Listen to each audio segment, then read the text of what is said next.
자, 이제 교재 174페이지입니다. 챕터 2에서 물권의 변동이 나와 있죠. 일단 174페이지 보시면 물권 변동의 의미 종류, 특별한 건 없죠. 우리가 물권이 발생되고 변경되고 소멸되는 것을 물권의 변동이라고 하고요. 이건 우리가 민법 총칙 맨 앞에서 권리의 발생, 변경, 소멸에 설명드린 부분이니까 참고하시면 되고요. 우측에 보시면 물권 변동의 원인 해가지고 법률 행위에 의해서 물권이 변동되는 경우도 있고요.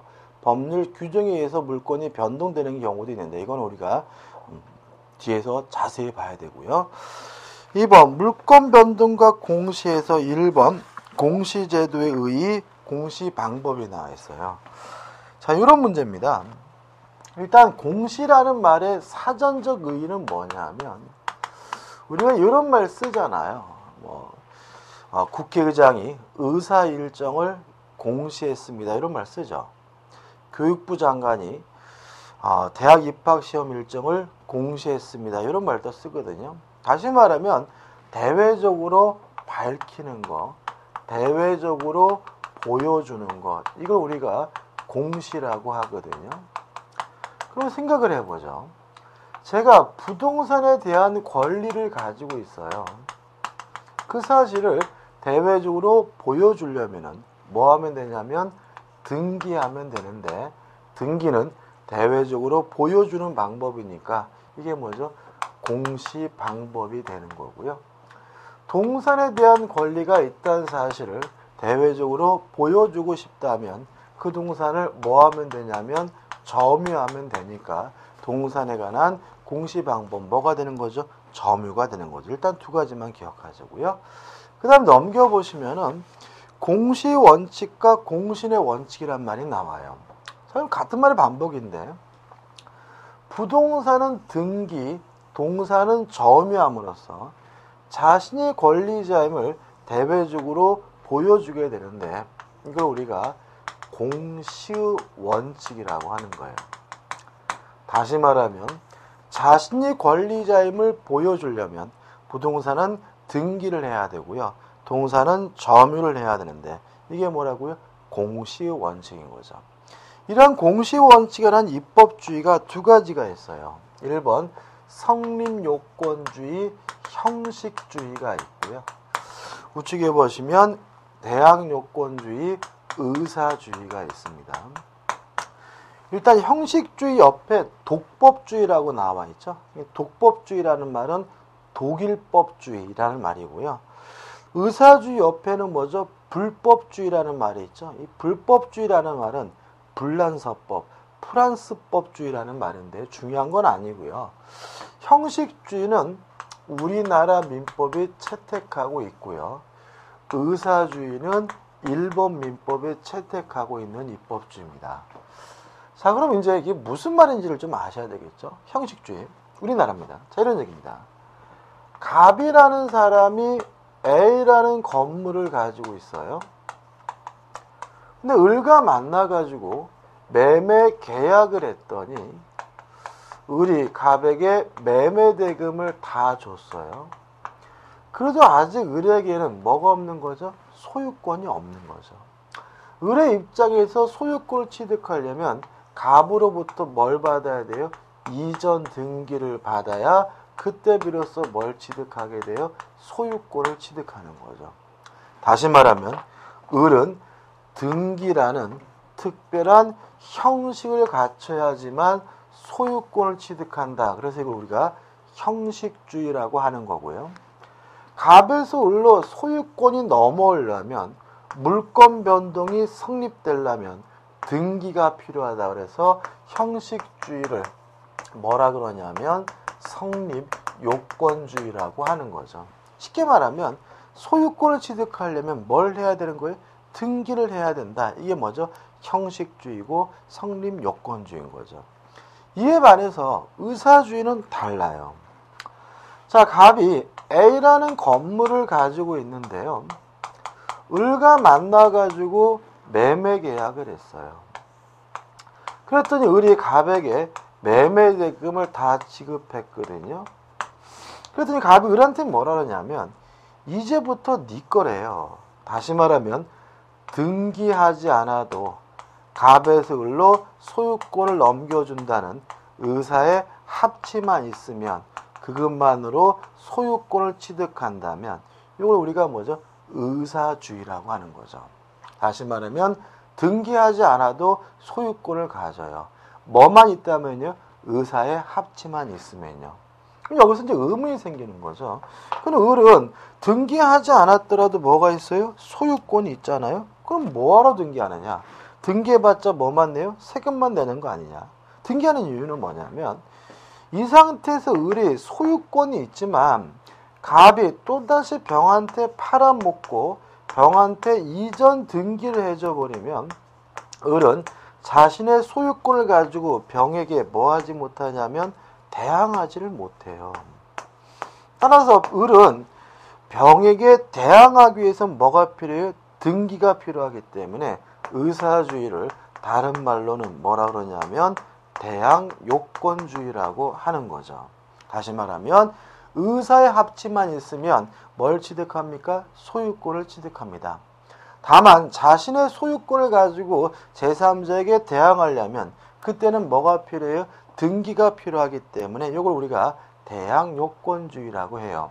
교재 보시면 뭐 형식주의 의사주의엔 장단점이 나와 있는데 한번 읽어보시면 쉽게 접근할 수 있는 거니까 설명은 안 드릴 거예요. 근데 뭐냐면은 뭘 생각해 보냐면 왜 우리가 재수없게 일본 것까지 해야 되느냐 요 문제 좀 생각을 해 보셔야 되는데 우리 민법은요 60년 1월 1일부터 시행이 됐어요. 다시 말하면 60년 1월 1일 이후부터 우리나라가 뭐였던 거예요? 형식주의였던 거고요. 59년 12월 31일까지는 우리나라에 민법이 없었어요. 그럼 민법이 없었기 때문에 남의 나라 민법을 썼는데 어느 나라 민법을 썼냐면 일본 민법을 썼기 때문에 59년 12월 31일까지는 우리나라가 의사주의였다는 거 좀 기억해 두시기 바라요. 날짜 같은 건 의미가 없고요. 과거에 우리나라가 뭘 취하고 있었다고요? 의사주의를 취하고 있었다는 건 좀 머릿속에 개념을 좀 기억해 두셔야 판례나 우리가 사례 같은 거 분석하실 때 이해될 게 가끔 발생하게 돼요. 이해되시죠? 그 다음에 뭐 지금은 시험하고 상관이 없는 거지만 재미로 말씀드리면 여러분들 그런 거 느끼시나요? 그 뭐 TV 문학관이나 옛날 드라마 같은 거 옛날에 보시면은 가끔 이런 장면이 나옵니다. 갑돌이하고 갑순이하고 눈이 맞아가지고 물레방앗간에서 만나가지고 도망을 가는데요. 꼭 땅 문서나 집 문서를 갖고 도망가거든요. 근데 그게 현대적 시각에서는 이해가 안 돼요. 왜 그러냐면 그 땅 문서, 집 문서 가져가 봐야 쓸모 없거든요. 근데 그걸 왜 가져가느냐? 시대적 배경이 의사주의라는 거죠. 그러니까 의사주의 법제에서는 아버지가 땅을 샀더라도 뭘 안 하고 있어요? 등기를 안 하고 있기 때문에 땅 문서, 집 문서를 갖고 가면 뭐 할 수 있어요? 팔아먹을 수가 있으니까 땅 문서, 집 문서 갖고 도망가는 것이 나오는 거고요. 그 다음에 또 이런 것도 해결됩니다. 저희 아버님은 돌아가셨는데 어르신들 보면은 등기필증을 권리증이라고 해서 굉장히 귀중하게 생각하세요. 그래서 그거를 막 장롱 깊숙이 숨겨두시고 자식들한테라도 잘 안 보여주고 그러시는데 그 실제로 별 의미 없는 서류거든요. 그거 잊어버려도요, 찢어버려도요, 나중에 파실 때 그냥 법무사한테 잊어버렸어라고 하면 그냥 법무사가 알아서 처리해 주는 거예요. 별 중요한 서류는 아니거든요. 근데 그거를 왜 이렇게 중요하게 생각을 하시냐? 그분들은 의사주의 법제하에서 교육을 받으신 거예요. 만약 여러분들이 의사주의 하에서 학교를 다니시면 어떻게 배우겠어요?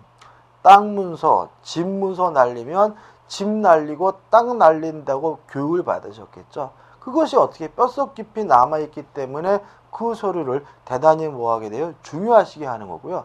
재밌는 거는 우리들도 그 영향을 받아가지고 별 필요도 없는 서류인데도 불구하고 굉장히 귀중하게 간직하고 있다는 것도 결국 의사주의 영향이 우리한테 아직도 미치고 있다는 의미인 거죠. 아무튼 우리나라는 과거에 의사주의를 취하고 있고 이 개념은 좀 이해하실 필요가 있습니다. 그 다음 우측 하단에 보시면 공신의 원칙이란 말이 나와요.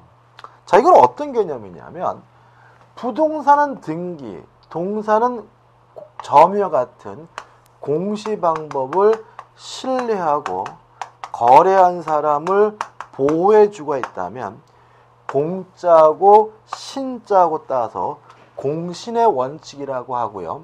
결론은 우리 민법은 부동산 등기에 대해서는 공신의 원칙을 인정하지 않아요.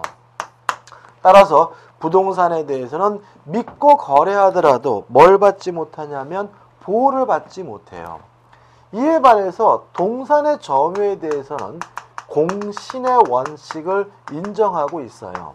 따라서 동산의 경우에는 점유를 신뢰하고 거래한 사람을 보호를 받습니다. 특히 이 동산의 점유에 관한 공신의 원칙을 뭐라 그러냐면 선의취득이라고 하거든요. 그래서 이 부분은 어디서 공부할 거냐면 선의취득에서 공부할 거기 때문에요. 한번 교재 내용을 한번 좀 검토해서 쭉 읽어보시면 되는 부분이에요. 자세한 것은 어디세요? 선의취득할 때 할 거예요. 자, 넘어갑니다. 넘어가시면 이제 179페이지 오시면 이제 뭐가 나오냐면 물권행위라는 개념이 나와요. 일단 이 물권행위라는 개념이 이제 학설이 나오는데 우리가 학설을 공부할 때 조심할 것은 뭐냐면은 학설은 다 맞는 거예요. 다설도 맞고 소설도 맞는 거고요. 따라서 학설은 옳고 그르고가 문제가 아니니까 좀 선입감을 갖고 접근하지 마시기 바라고요.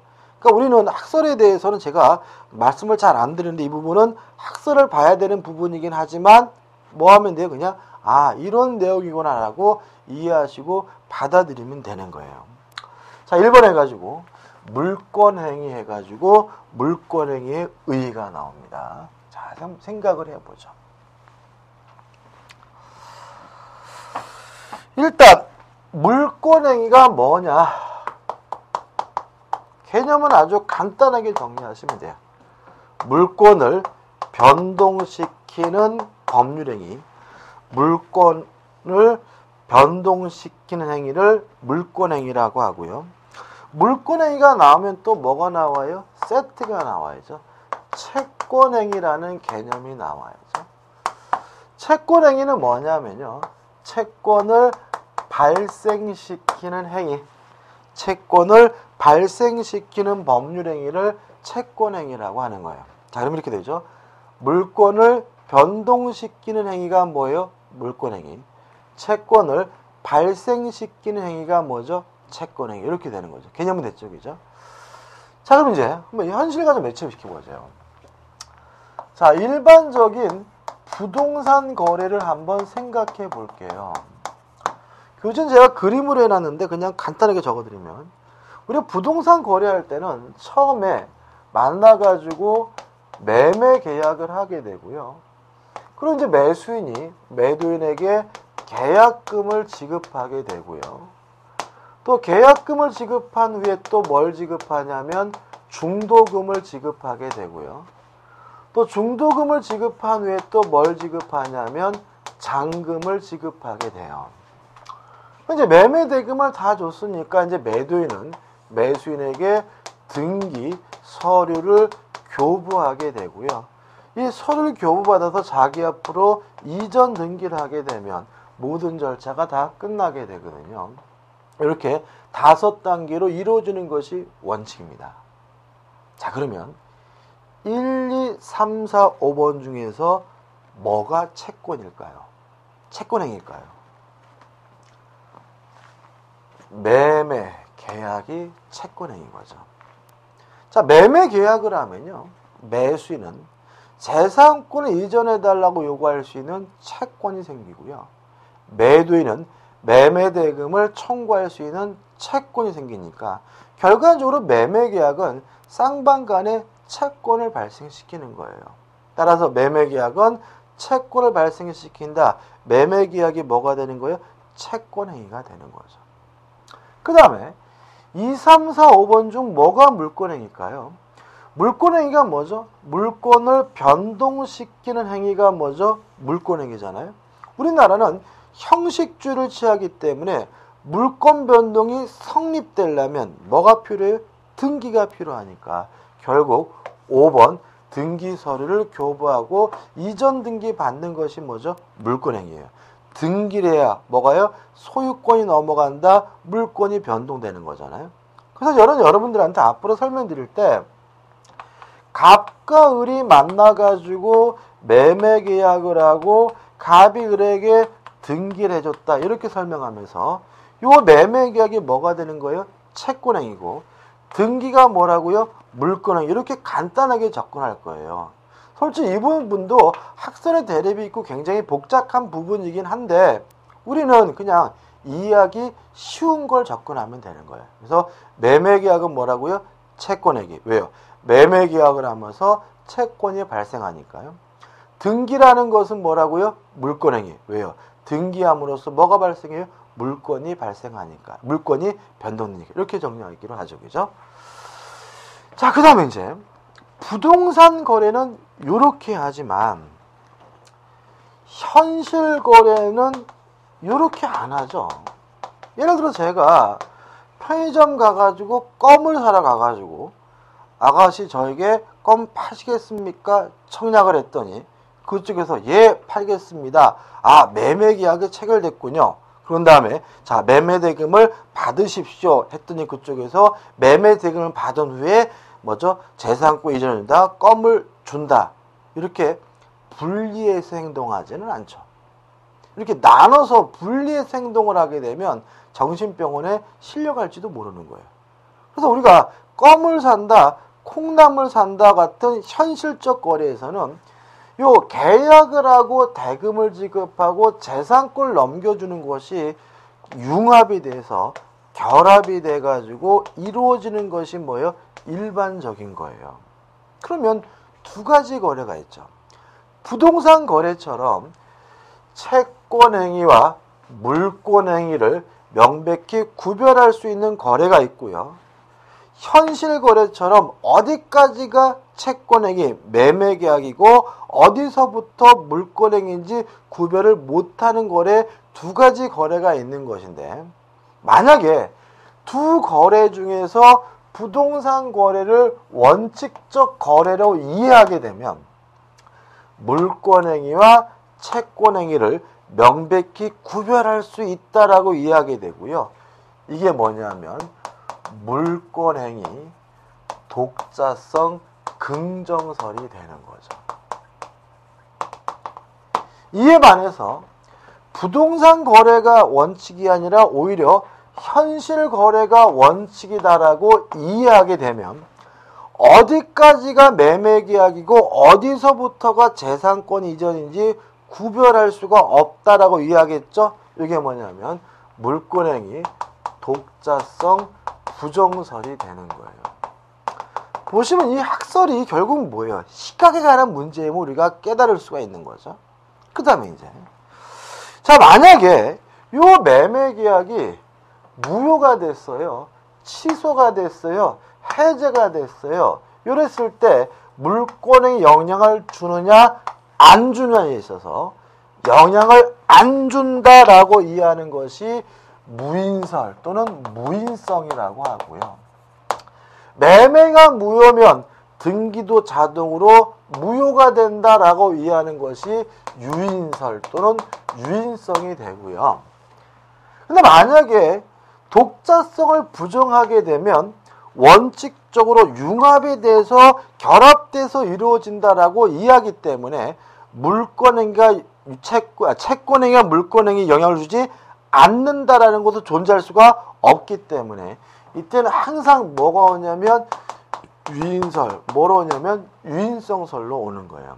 여기서 지문이 아주 가끔 이런 게 나와요. 물권행위의 무인성이 인정되려면 독자성을 긍정해야 된다. 그럼 뭐죠? 맞는 거죠. 다시 말하면 무인성설은 무엇을 전제로 하는 거예요? 독자성을 긍정하는 학설을 전제로 하고 있는 거고요. 만약에 독자성을 부정해서 융합이 돼서 결합돼서 이루어지는 것이 원칙으로 이해한다면 뭐로 가는 거죠? 항상 유인성으로 가게 됨을 주의하시기 바랍니다. 이렇게 이해되셨죠? 결론입니다. 독자성을 긍정하고 무인성설을 취하는 것이요. 학설의 태도입니다. 통설적 입장이고요. 독자성을 부정하고 유인성을 취하는 것이 우리 판례의 입장이다. 까지 기억하시면 되는 거예요. 그래서 교재 보시면 180페이지 오시면 3. 물권의 독자성과 무인성에서 독자성에서 내용이 뭐겠습니까? 긍정설, 부정설이 나오고요. 2번 물권의 무인성 해가지고 우측에 보시면 학설에서 무인성설, 유인성설 나와 있고 차이점이 나와 있는데 중요하지 않고요. 넘겨보시면 무인성을 인정하는 경우에 유인성을 띠는 경우도 중요하지 않아요. 왜 그러냐면 우리는 객관식 문제를 풀어야 되기 때문에 뭐 가지고 문제를 풀 거니까요? 판례를 가지고 문제를 풀 거니까요. 그럼 우리가 판례를 기억하면 되는 거죠. 우리 판례는 뭐예요? 유인성. 따라서 매매가 무효면 무엇도 무효? 등기도 무효인 거예요. 이 결론인 거예요. 그래서 판례도 마찬가지고요. 그래서 우리가 제가 수업하면서 그동안 어떻게 했냐면 갑과 을이 만나가지고 매매 계약을 하고 갑이 을에게 이전 등기를 해줬는데 이 매매 계약이 무효가 되거나 취소가 되거나 해제가 되면 무엇도 무효가 돼요? 등기도 무효가 되니까 을의 등기는 무효인 등기므로 갑은 을에게 말소 등기를 청구하는 것이 가능한데 이 말소 등기 청구권은 물권이 있는 사람이 청구하는 거니까 법적 성질이 뭐라고요? 물권적 청구권이다라고 말씀드렸던 이유는 우리 판례가 뭘 취하고 있기 때문에 유인성설을 취하고 있기 때문에 그런 겁니다. 중요한 부분은 아니고요. 제가 지금 좀 간략하게 설명해 드렸지만 이런 내용이구나 정도만 접근하시면 되고요. 우리는 매매가 무효, 무엇도 무효라고요? 등기도 무효다라고 앞으로도 계속 그렇게 갈 거니까 좀 기억해 두시기 바랍니다. 됐죠? 그 다음 이제 183페이지 오시면 부동산 물권 변동이 나오는데 1번 법률 행위에 의한 경우 2번 법률 규정에 의한 경우 해가지고 나와 있고요. 이 부분은 시험 문제가 은근히 잘 나오는 부분입니다. 자 이런 얘기죠. 자 법률 행위에 의한 경우 자 1번 해가지고 뭐가 나오냐면 우리 민법 186조가 나와요.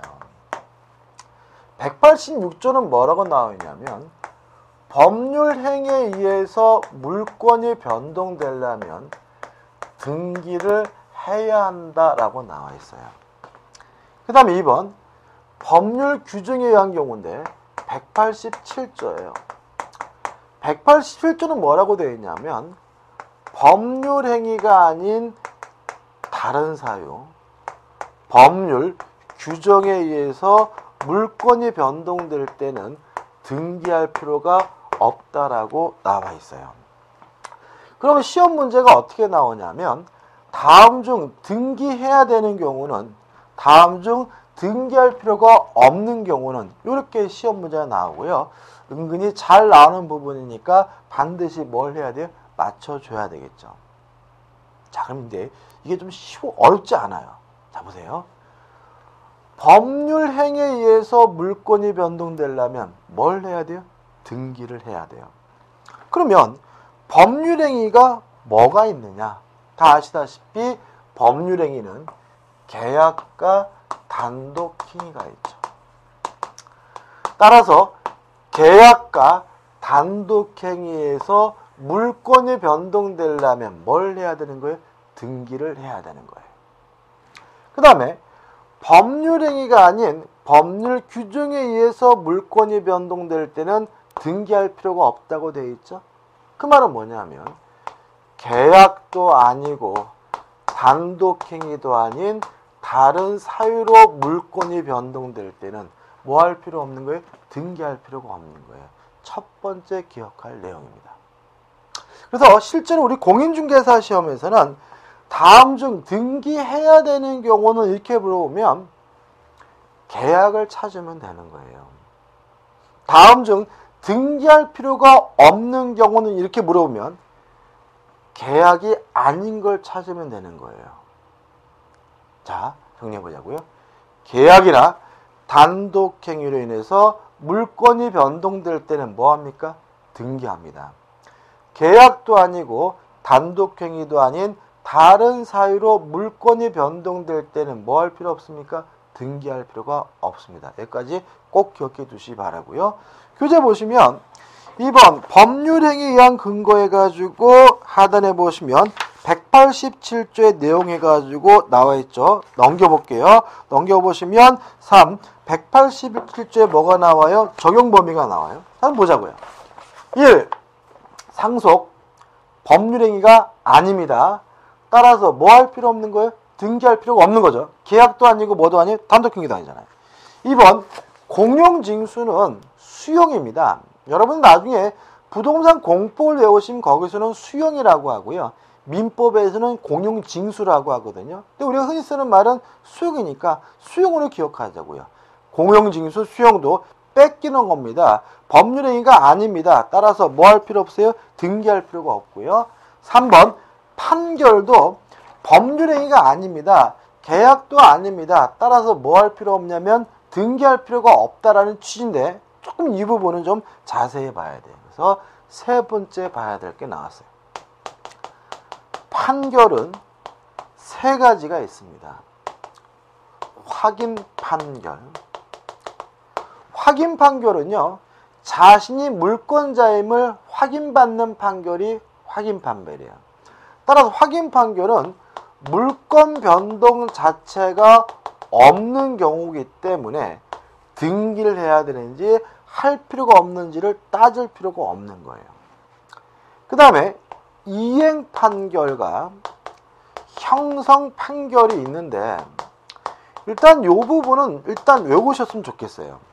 이행 판결은 법률 행위에 의한 물권 변동이기 때문에 등기가 필요하지만 형성 판결은 등기할 필요가 없다. 나중에 개념을 설명드릴게요. 자, 그럼 이렇게 되는 거죠. 판결 중에 등기하지 않아도 물권이 변동되는 판결은 무슨 판결만이에요? 형성 판결만이에요. 이행 판결은 뭘 해야지 물권이 변동돼요? 등기를 해야지만 물권이 변동돼요. 왜냐하면 얘도 법률행위에 의한 물권 변동이기 때문에 그래요. 그 다음 4번 법원에서는 경매도 법률행위가 아닙니다. 강제로 하는 것이니까 등기할 필요가 없고요. 그 다음 기타에서 우측의 내용들이 쭉 나와 있는데 총 가해가지고 6가지, 나해가지고 4가지 해서 총 10가지 나와 있는데 다 뭐냐 하면 계약도 아니고 단독행위도 아니기 때문에 뭐 할 필요 없는 거냐면 등기할 필요가 없는 거예요. 그래서 이것도 외울 건 아니고 생각해 보시면 이거는 계약도 아니고 단독행위도 아니니까 등기할 필요가 없구나라고 생각하시면 되는 거죠. 그 다음에 4번 예외인데 예외는 뭐냐면 네 번째 기억할 거죠. 취득시효입니다. 타인의 토지를 20년간 점유하면 취득시효할 수 있는데 20년간 점유하는 것은 명백히 계약도 아니고 단독행위도 아니에요. 따라서 187조에 따르면 뭐 할 필요 없어야 돼요? 등기할 필요가 없어야 되는 거지만 우리 민법은 특별히 취득시효는 법률행위가 아닌데도 불구하고 등기해야 된다라고 예외를 규정하고 있다라고 기억하시면 돼요. 일단 여기까지 정리해 볼게요. 자, 첫째, 계약이나 단독행위로 물권이 변동될 때는 등기합니다. 계약도 아니고 단독행위도 아닌 다른 사유로 물권이 변동될 때는 뭐 할 필요 없습니까? 등기할 필요가 없습니다. 판결, 이행 판결은 등기해야 되는데 형성 판결은 뭐 할 필요 없어요? 등기할 필요가 없고요. 취득시효는 뭘 해야 됩니까? 등기를 해야 됩니다. 됐죠? 다 한 겁니다, 거의.